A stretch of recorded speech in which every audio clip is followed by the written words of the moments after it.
It's time once more for the Asia Brief, a collection of stories from the Asia-Pacific region you may have missed. Coming up, U.S.-China relations, an update on the OPM hack, more drills are set to commence in the South China Sea, the fallout from the Hong Kong vote, plus many more.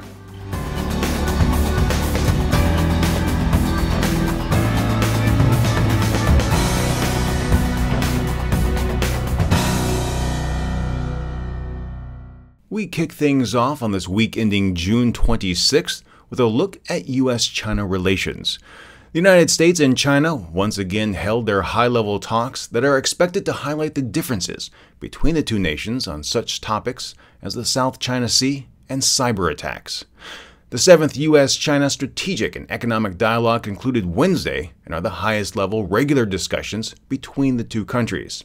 The talks were held as concerns continue to grow over Beijing's land reclamation activities in the South China Sea and revelations that China may have sponsored the cyber attack on the Office of Personnel Management.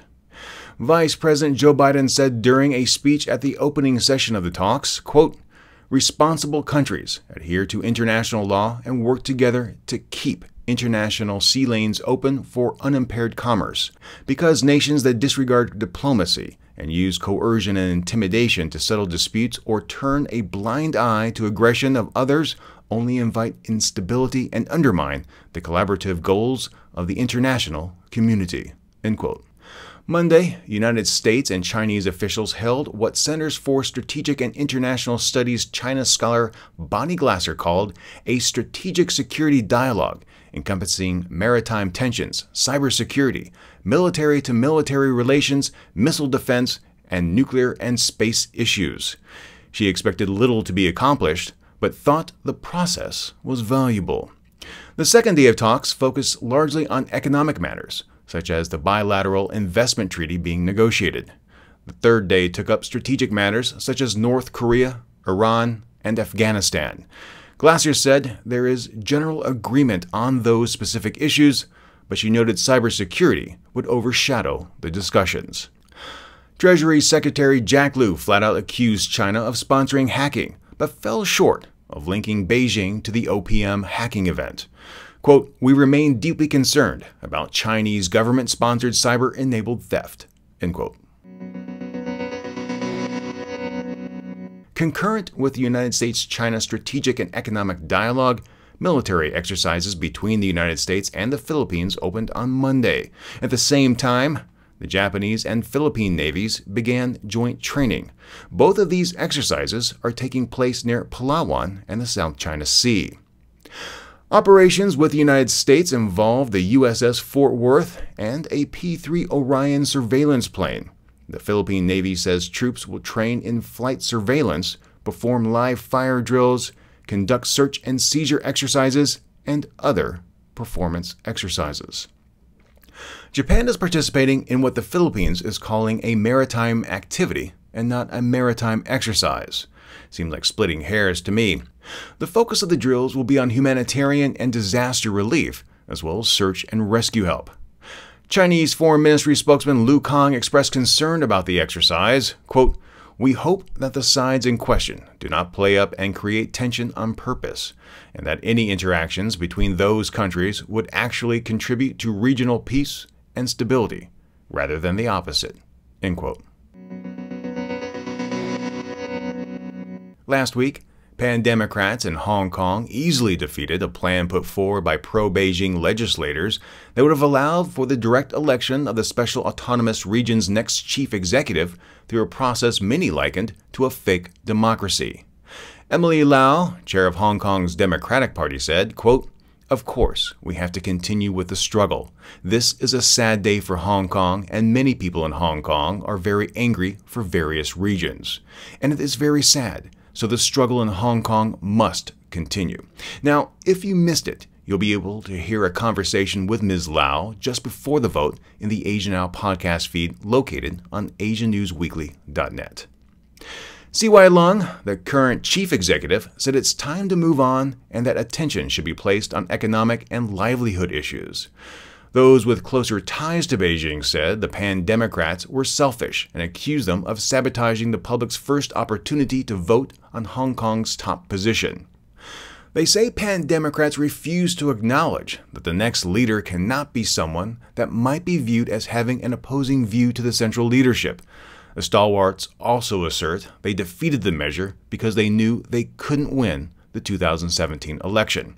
An editorial in the Yomiuri Shimbun questioned if the high degree of autonomy China promised to Hong Kong under the one country, two systems formula was simply a facade. The piece said the Xi administration must respect Hong Kong's autonomy and push ahead with dialogue with the students and pro-democracy advocates. Unless progress continues to be made towards holding genuine normal elections, the Xi administration will not gain the worldwide trust of the international community. Last week, 37 Bangladeshi trafficking victims who were rescued by the Myanmar Navy on May 21st were finally returned. Now, over in Indonesia, Riau Province said it was unable to comply with instructions from Jakarta to prepare an islet for 1,000 to 2,000 Rohingya refugees currently in North Sumatra and Aceh. As Jonah Blank mentioned in our discussion on this topic, larger, more prosperous nations need to step up and help the frontline countries. And that's just what Japan is doing. Tokyo's offered $3.5 million to help the Rohingya boat people. The money will go to providing food and shelter, as well as to fund data analysis of their maritime movements, the Foreign Ministry said. This week, Malaysian authorities gave a Muslim burial to 21 human trafficking victims believed to be Rohingya Muslim refugees found in shallow graves along the border with Thailand. These are among the 106 bodies discovered in the northern Kedah state, an area rife with human trafficking. Back with the story with the ever-delayed elections in Thailand, junta leader Prayut Chan-o-cha said, quote, "In the past, there were very few coups that could solve political problems because coups were followed by quick elections, sometimes too soon. The rush has prevented underlying problems from being solved." End quote. Prayut said that before elections could take place, 3 questions needed to be answered. First, whether the next election will be peaceful. Second, who would be in the next government. And third, whether Thailand would be able to continue with reforms. Prayut said, quote, "I want this to be the last coup. However, the power of the army would not be reduced. This is because the army has always taken care of this country. Some say I want to extend my power. This is not what I want. I want to do what I can with the time that is given to me. People should cooperate with me to make this period worthwhile instead of holding the country back." End quote. No official date on when a referendum will be held has been set. Now, on the anniversary of the nation's founding, pro-democracy activists protested the ruling junta. A small group gathered in central Bangkok and laid flowers near a monument that marked the toppling of the kingdom's rule by absolute monarchy 83 years ago. Police monitoring the event appeared to not interfere. Formally introduced into Parliament this week is a law I have previously mentioned on the podcast, giving Australia the ability to strip dual nationals of their citizenship if they take part in terrorist activities. Australian citizenship should not be taken lightly, warned Immigration Minister Peter Dutton. The measure is being dubbed the Allegiance to Australia Bill. The bill stipulates that dual nationals who fight with a terrorist group, are engaged in terrorist activity, or are convicted of a terrorist act in an Australian court can lose their citizenship. The loss would be automatic and would occur whether the terrorist activity takes place on Australian soil or abroad. Children of dual nationals would also lose their Australian citizenship. Now, this comes on the heels of Tarek Kamle, sometimes known as Abu Yusuf al-Australia, who traveled from Australia to Syria to join the Islamic State. He has declared on his Facebook page he will never return to Australia and doesn't care if authorities cancel his Australian passport. It's believed Kamle is from Perth in Western Australia, and police have issued an arrest warrant for him. According to authorities, he's wanted for membership in a terrorist organization, recruiting for a terrorist organization, and entering or remaining in an area the government has deemed a no-go area for terrorism. Kamle says he anticipated the arrest warrant, which is why he fled the country in secret. the United Nations opened its field office in Seoul this week to deal with human rights abuses in North Korea.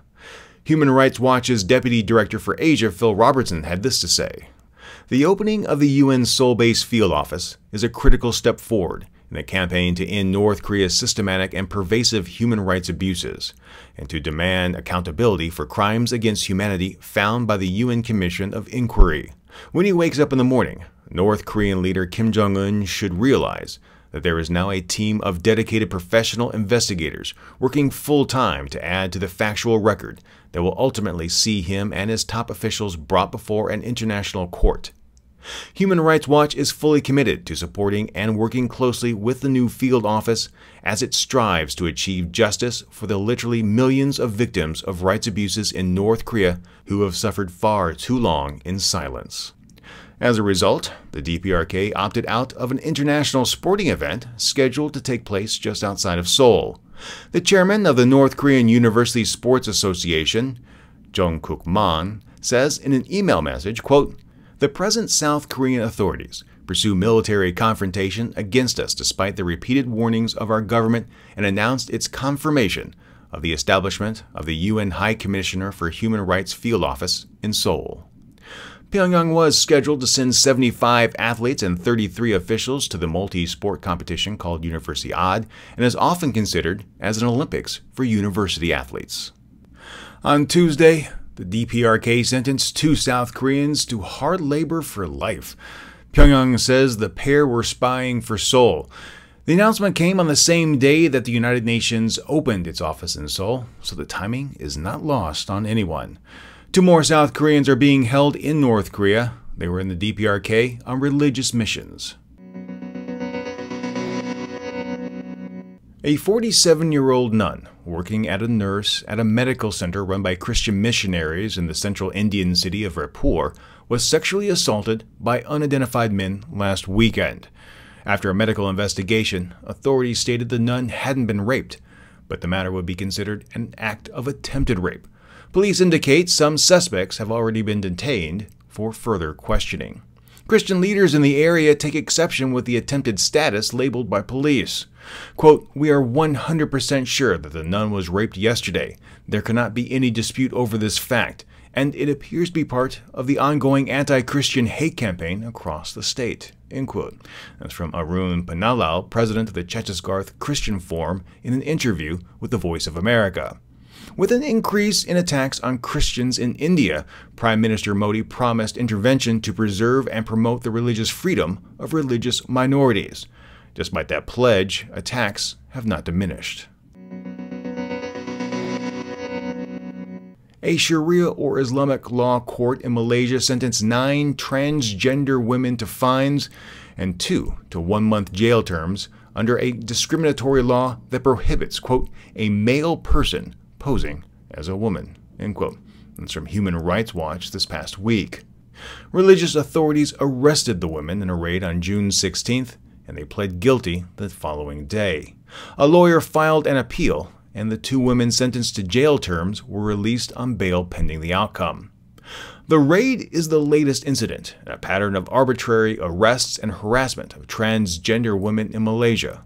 Malaysian state governments should immediately abolish laws against cross-dressing and other discriminatory legislation against lesbian, gay, bisexual, and transgender people, said Human Rights Watch. Neela Ghoshal, senior LGBT rights researcher at Human Rights Watch, said, "Malaysian authorities need to stop hauling transgender people into court simply because of who they are and what they wear. The government needs to recognize that the freedom to express your gender is as fundamental as any other freedom." It should also be noted that in November of 2014, a court in another state in Malaysia struck down a cross-dressing law on the grounds that it violated constitutional rights, including the right to freedom of expression. Now, personally, I am an avid supporter of LGBT rights and the community here in South Korea, as well as the community abroad. And that's why I'll be in Seoul this weekend at the Seoul Pride Parade.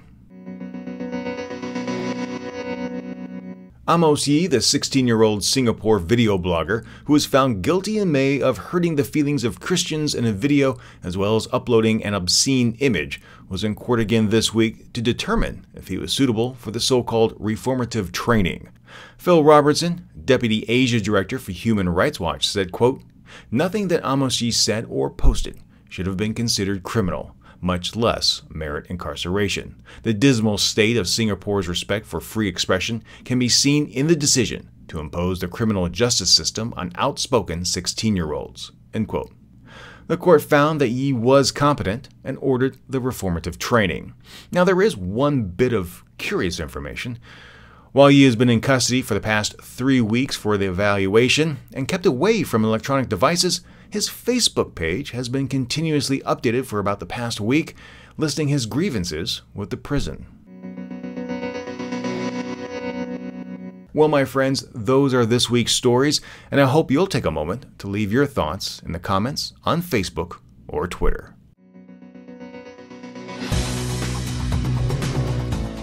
The Asia Brief is an extended version of content originally broadcast as part of the Asia News Weekly podcast. If you enjoyed this podcast, please share it with your friends, and if you haven't, subscribe. Subscribing is free, and when you do, the next episode is delivered automatically to you. You can subscribe on our website, asianewsweekly.net, or in your favorite podcast application. You'll be able to keep up with more news from the region by following Asia News Weekly on Facebook or Twitter, and if you have any comments, questions, or feedback, be sure to drop us a line at podcast@asianewsweekly.net. Thank you so much for listening today, and until next time, remember to be true to yourself and to always be awesome.